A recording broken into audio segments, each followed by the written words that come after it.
طب ما ناخد كل هو وهي وكده عشان نتلخبط. طيب ما هنكتبها في الضمائر دلوقتي. ماشي.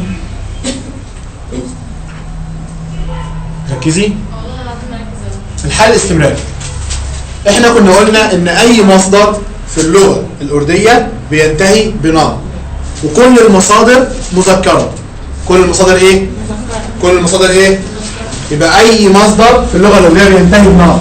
اكتبوا ورايا نحذف نا المصدريه ونضيف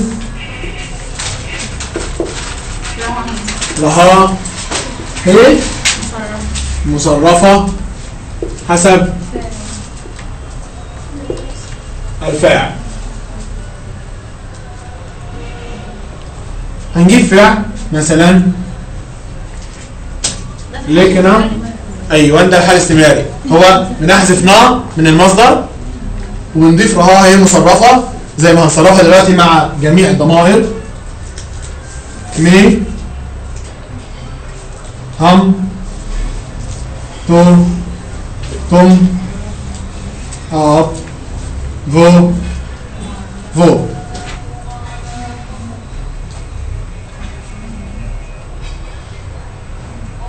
مي هتبقى نعم نكرهها او نكرهي. لا ماشي. رها مين او رهي هم هم ليه رهي او رهي. رهي هي او رهي هي. تو ليك رها هي او رهي هي. توم ليك تملك رهي هو او رهي هو. اب لك رهي هي او رهي هي. معلش هو اب لما اجي اعمل اب حضرتك جمع دايما. جمع دايما اب جمع دايما. طب زي ما احنا بنستخدمها مع المفرد. ماشي، ما هو ده الاحترام بتاعهم. مش في كل لغه تلاقي ضمير ما ينفعش تستخدمي تو عشان بيحقر انت. اب احترام. اب حضرتك اب معناها حضرتك. هي مفرد بس هي تستخدم للجمع. اب لك رها اب لك اهي. لو تفتكري المحاضره اللي فاتت خدنا الضمائر والروابط بتاعتهم صح؟ مش خدنا الضمائر والروابط وخدنا الرابطه بتاعت اب ايه؟ هي الجمع. طب انا اعرف منين ابقى اقصد مفرد ولا جمع؟ ما هو لا، هو مش هتعرفي منين. هو لو موجود اب يبقى جمع. اب بتستخدم دايما للجمع، ما تستخدمش خالص. الامتحانات مش فاكره صرفتها جمع ولا مفرد او عملتها مره كده ومره كده. لا هي اب دايما للمفرد. طب انت عايزه تقولي ايه؟ بصي اب ليه عملتها جمع؟ عشان اب صح؟ اب دايما للجمع. اب دايما للجمع. عايز تسالي حاجه؟ المصدر اللي هو محذوف النون ده ما اعرفش ان هو بيبقى لوحده كده. عادي انت ممكن تعمليه لوحده او ماسك فيه. بس انا بتكلم عن شكل الكلمه حتى تعرف تقراها الدكتور. بس الدكتور اصلا كده انا صرفتها في الامتحان. عادي عادي حتى لو ماسك بعضها ايه المشكله يعني؟ اهي فيهاش مشكله اصلا. نيجي على فوق المفرد. انت فهمتي اب؟ اب دايما للجمع. انا فاهمه ان هي الجمع والرابطه للجمع بس احنا بنستخدمها مع المفرد. ما هو مفرد للاحترام. مفرد للاحترام يعني انا بحترمك. انا هقول لك تو عندهم يعني تستحقريها. مش قصدي تصريف الفعل بقى. ايوه ما هو تصريف الفعل يكون في الجمع. يعني اب جمع. زي توم انا ممكن استخدم توم كيسيهم. كيف برضه ده احترام. وممكن توم عايز انت على حسب ما انت عايزه تقولي. انا عايز اسالك توم كيسيهم دي كده مفرد. ليه ذكرت توم وليه ذكرت هو؟ عشان دي رابطته. اب كيسيهم اب كيسيهم. ليه ذكرت كيسي عشان مفرد. انت مؤنث. ايوه يعني ممكن اعملها مفرد. لا مش ممكن. كده جمع مؤنث. انا عايز اوصل لك ان اب دايما للجمع بس. دي ما فيهاش فهم كتير، دي ان دي دايما للجمع. هي عندهم دي بيستخدموها للجمع للاحترام دايما، ما بيستخدموش تو يعني بيستخدموها للاطفال الصغير ماشي، او لما يجي يستحقروا حد او بمعنى اصح يشتموا حد ماشي. فور مفرد هتبقى لك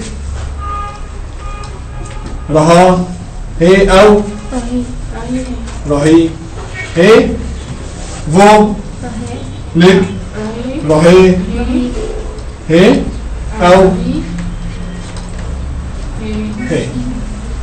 يبقى اذا هنستنتج حاجتين اتنين، ركزوا معايا. اي فاعل مفرد، الفاعل المفرد بينتهي دائما برها هي او رهي هي، يبقى اذا ده المفرد دايما مذكر او مؤنث.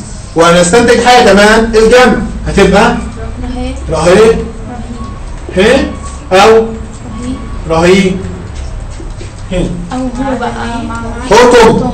انا بتكلم على اي مفرد او اي، اذا كانت الجمله مش لازم الجمله مش هتيجي فيها الضمائر. افرض جت الفاعل انا، الفاعل اللي هو مثلا احمد، اسماء، اسم، الاسم ده جمع او مذكر، فلازم تكوني عارفه دي. انما هو ما بيجيش غير لما يكون الفاعل الجمله توم، ما بيجيش غير في الحاله دي بس. انا عايز استنتج ان المفرد بياخد رها او رهي هي، والجمع بياخد رهي او رهي هي. خلاص كده معايا؟ في اي مشكله في الزمن؟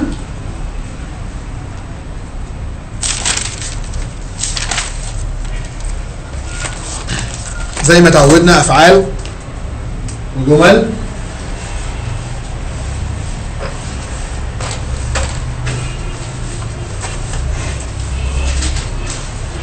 اكتبوا ورايا الافعال دي يلا.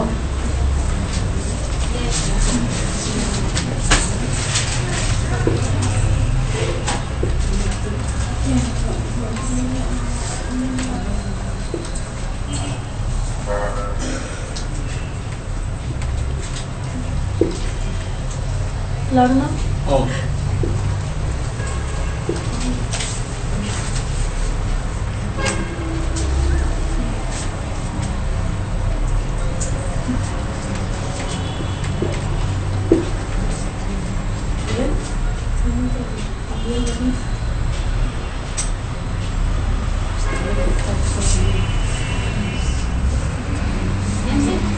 ايوه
نكلنا نعم نكلنا لا قبل نكلنا يعني نكلنا يعني يخطب حضرتك ممكن تنطقوا اكيد. ملنا ملنا لرنا لرنا ذكرنا ذكرنا دينا دينا فينا فينا بهجنا بهجنا بنانا بنانا فولنا فولنا نكلنا نكلنا غانا غانا. هي بتاعت دينا دي جودي ولا برد؟ فين؟ فينا؟ ايه؟ مثلثة. لا الياء الياء فينا يعني ياء مش بينا فينا بهجنا بهجنا بريه. ايوه شفت النطق بايه؟ ما قلتش بهي زي دينا، ما قلتش دينا. شفتي؟ يبقى لازم تركزي في النطق تعرفي الياء هل هي بريه او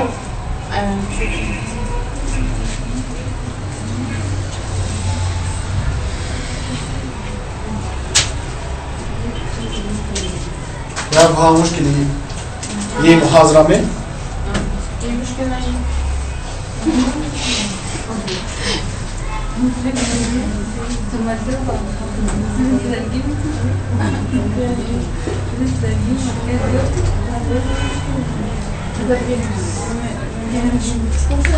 اتفضلي خلاص.